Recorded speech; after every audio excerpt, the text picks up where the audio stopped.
I want to appreciate everyone that has joined in today.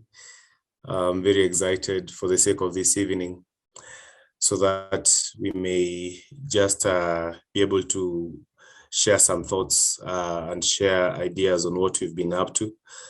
And I want to appreciate my very able team members who have been able to, hold through those particular weeks that we've been working on this particular document. So we are going to look at just a small outline of what we've been working at, and just to take you through so that you may have an idea. So my name is Brother Joshua Muteti. I come from Kenya, Nairobi, and I am part of Inspire. I am proud to be part of Inspire team, and also I'm proud to be. I can claim that I am a Christian, a born again Christian, and that's what we profess out here, and that's what we advocate for out here. So Inspire, of course, as I'm sure most of us have already encountered this introduction about Inspire. It's a coalition of like-minded professionals and also leaders whose vision is to raise a generation of effective marketplace leaders and in the African continent. So Inspire Synergy, it aims to equip dynamic and aspiring professionals to change the African continent through innovation, inspiration, leadership, and also uphold excellent work ethics. After this year's Inspire conference, the one that happened in August, is that we realized that there are so many suggestions, there are so many ideas, and we have only been having them, just as suggestions, just as ideas. So we thought about actualizing these ideas and how can we make sure that some of these action plans that are being agreed on during the conference are being followed up. And that's how Inspire Synergy was born. And, not Inspire Synergy, but the Inspire think tank. That's how it came up, just to provide a platform and a framework as to how some of these ideas can be followed up, some of these action plans can be followed up to provide for, possible solutions, and also so that you may be reporting as we come to the next Inspire Synergy conference, we'll be talking of the successes of some of the items that were picked up from the conference and some of the successes that you have achieved from those particular ideas. So it was observed that there is a need to have a structure for coordination of ideas and solutions that will enhance, inspire synergy engagement with the marketplace, governments, and also other stakeholders. This include the civil societies, the NGOs, and any other institutions that may be relevant to some of the causes that you'll be actioning. So the goal for Inspire Think Tank is to contribute to the transformation of Africa through advocacy that will improve livelihoods. That is our overall goal, our driving goal for this particular thematic group of the think tank. Our key objectives are to formulate a strategy for a meaningful, to drive meaningful advocacy, to advance superior thinking, for higher knowledge, for transformation of Africa. That is for number one. And also number two is to build capacity of the ecclesia through civic awareness and education on the need to build a sustainable transformation agenda in Africa. We have an objective to mobilize national and local level buy-in. All right, this is try to bring on board as much stakeholders as we can to have the buy-in for equitable and sustainable policy reforms that are necessary for transformation. So our objective number 4 is to mobilize critical stakeholders to demand for sustainable and equitable policy reforms that are much needed for Africa's transformation. So, the policies work in both ways. There is the supply side and also the demand side. And most of the time, a policy works effectively when the demand side is much stronger. And actually, the demand side dictates or the demand side informs how these policies are formed.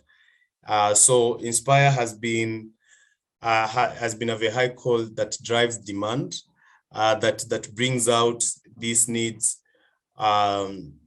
these gaps that are there in Africa policy arena. So, these are demands that are there. So we need, the demands now generates these ideas, it generates these gaps.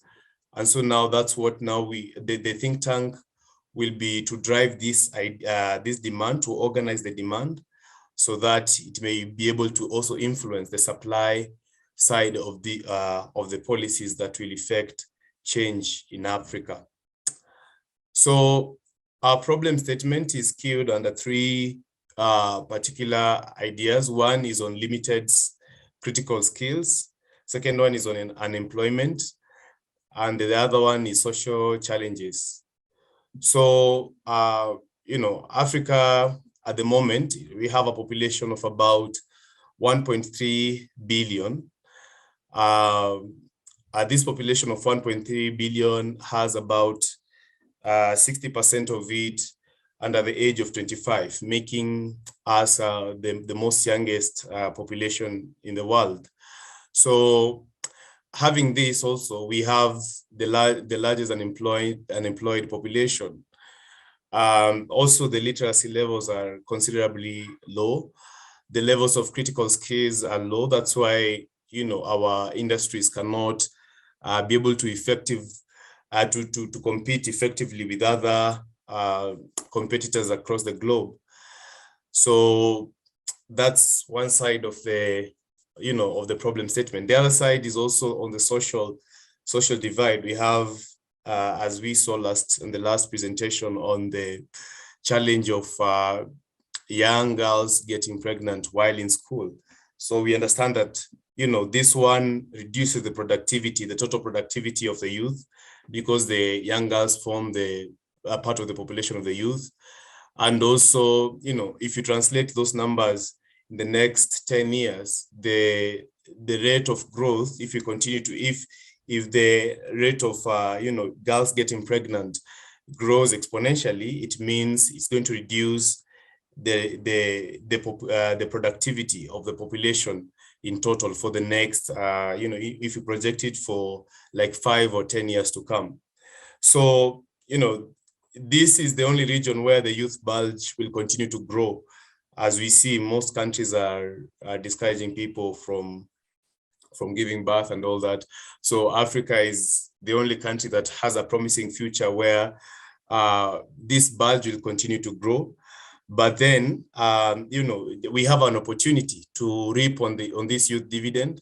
And also, on the other side, there is an imminent time bomb and a threat to social cohesion, as well as massive migration in search for opportunities if appropriate policies are not implemented to harness this particular youth dividend. So the rationale for these are just a number of statistics to validate some of our works or to validate some of our aspirations for future, is that in the next, by 2050, Africa will have 2 billion people. And the largest, and of course, we will have the largest and the youngest workforce by 2025, which will compose over 500 million people in the labor market. All right.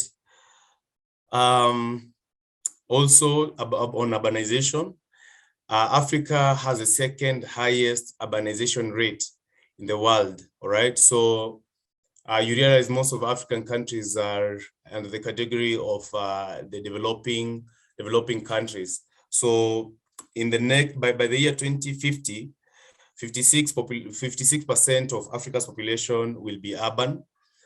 And in the next 10 years, Africa's 20 biggest cities are expected to grow by 50%. All right, so to bring it more home, if you're living in Nairobi like me, the size of Nairobi will be bigger by 50%. If you're living in Kampala, you know, the size of Kampala will be bigger by 50%. So those are some of the projections by the Africa Development Bank. Also, there's the growing middle class and internal markets. So, all right, with growing population and rapid urbanization, of course, if we tap it well, it means that standards of living will be shifting. So most people will be moving from the lower level to middle class. It means 150 million, according to the projections by the Africa Development Bank, 150 million of Africans made up the middle class in 2010. So this figure is expected to rise to 210 million by 2020, which is the last year, and by 490 million, that is close to $500 million by 2040. So that means it's a quarter. If the projections will go by the 2040, it means a quarter of the 2 billion will be middle class. So of course, you know, if you raise your standard of living, it means that also you change your basket of consumption, your basket of goods improves in a certain way. So so that's what we're looking at. You know, sorry, someone distracted me. Someone knocked my door, but I'll go check on it later. So it means our market growth will be worth 250 billion and is set to grow at an annual rate of 5% up to 2025. So what is Inspire's contribution to achieving our goals? So this is what we are looking at to drive this particular agenda, to drive our aspirations, our goals, and even the objectives. Pathway 1, we understand that you know, right now what is really changing policies, you know, it's been how do I explain it? It's been coming up in different forms, and right now what really informs change and shift in policies is the use of evidence-based research. All right, so we are looking at using, number one, critical research. This one we rely on the evidence that will be produced by the government, all right, and also other institutions that produce credible data that can be used to forecast or to even demonstrate change, and even to use some of these statistics to inform most of the programs. The other thing is the concept of the citizen-generated data. This is a totally new concept. It is coming up in the civil society world and even the NGO world. It is it is generated differently from the usual way of generating data. Like Kenya, we use the Kenya National Bureau of Statistics. So when we speak of citizen-generated data, you know, it is data that is generated by organization or people to monitor particular issues. So those who know about social accountability, you know, when you do social accountability research, you're collecting data. This data that is generated through a social accountability is classified under the citizen-generated data.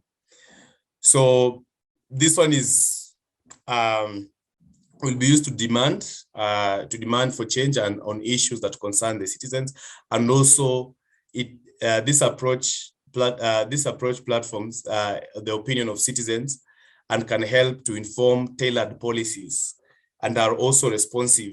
The best thing about the citizen-generated data is that it is much responsive, even better than the other data that we normally use, the other formal data. Besides using the evidence-based research to drive our programs, we'll also use building partnerships and network and synergies. We understand, most of the things nowadays are achieved by collaboration. The civil societies and the organizations are shifting from being much aggressive and being much responsive to government and being more proactive, approaching government with certain ideas, co-creating with them policies. So we are looking at engaging policymakers in government. Also, we are looking at engaging the church. The church, so that we may drive the demand on that side. Government will come in for the on the supply side, and then the ecclesia will come in on the demand side, and also other stakeholders like the civil societies, NGOs, and international organizations. We understand that what we are doing, most certainly, it is not going to be very, very unique. So we have organizations that have been in this space, and we will need their expertise in order to help drive our agenda forward. So I think that's it about our strategies. And then now our key asks for this particular audience that is listening to me is volunteer individuals that will volunteer themselves to be part of this institution, to be part of the Inspire think tank, to come and volunteer your expertise, to volunteer your skills and knowledge, so that you can be able to co-create these programs. The hardest work now begins as we develop the work plan and also develop our way forward. So we will need a lot of manpower, your skills, to help us drive these programs. Number two, we are seeking partnerships, individual partnerships. We understand that some individuals are in institutions by themselves. So we are seeking individual partnerships and also organizational partnerships. So if you think your organization, reads in the same page with our goal and also our objectives, our doors are open to make a partnership so that we can drive this agenda forward.